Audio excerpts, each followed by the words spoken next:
दादू खां रिपोर्ट करे रहियो आहे सखी सरदार चारण। लाइव स्टॉक खाते दादू जे डायरेक्टर लाइव खाते जे office Benazir income support programme हवाले। जानवरनि में बीमारियूं ख़त्म, ऑफिस कहिड़े कम जी? डायरेक्टर लाइव स्टॉक जी बिल्डिंग ज़बून हाली जो शिकार, बजट गायब, अधु कीमत में बेनज़ीर इनकम सपोर्ट प्रोग्राम हवाले। लाइव स्टॉक ऑफिस ज़रिया Benazir income support programme Dadu incharge ऐं डिवाइस होल्डरनि जे चवण मूजिब त असां लाइव स्टॉक जे डायरेक्टर समेत मुलाज़िमनि खे बि ख़र्च ॾींदा आहियूं। पुलिस ऐं मीडिया जे बासरनि वॾियुनि मच्छियुनि जो वात बंदि कंदा आहियूं। इंचार्ज ऐं डिवाइस होल्डर लाइव स्टॉक दादू जी ऑफिस में कायम बेनज़ीर इनकम सपोर्ट प्रोग्राम जे आयल रक़म 13,500 वारी किस्त शुरू थींदे ई इंचार्ज डिवाइस होल्डरनि ऐं एजेंटनि माफ़िया तरफ़ां बेवा ऐं मिसकिन औरतुनि ते फी कार्ड ते 1000 खां 1500 कटौती वारो अमल जारी। बेवा औरतुनि जूं दाहूं वज़ीफ़े जी रक़म वठण लाइ आयल मुस्तहिक औरतुनि जूं कटौती ख़िलाफ़ दाहूं। बेनज़ीर इनकम सपोर्ट प्रोग्राम में ईंदड़ मुख़्तलिफ़ रक़मुनि मां एजेंटनि पारां सरेआम हज़ारे रुपया कटौती करे रहिया आहिनि। बेवा औरतुनि जूं दाहूं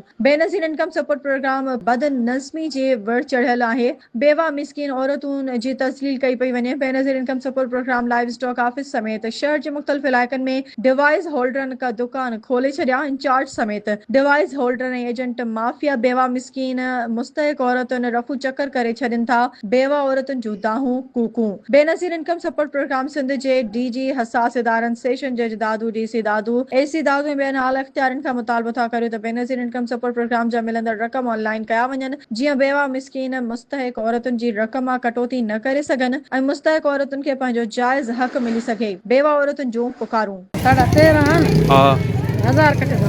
अगन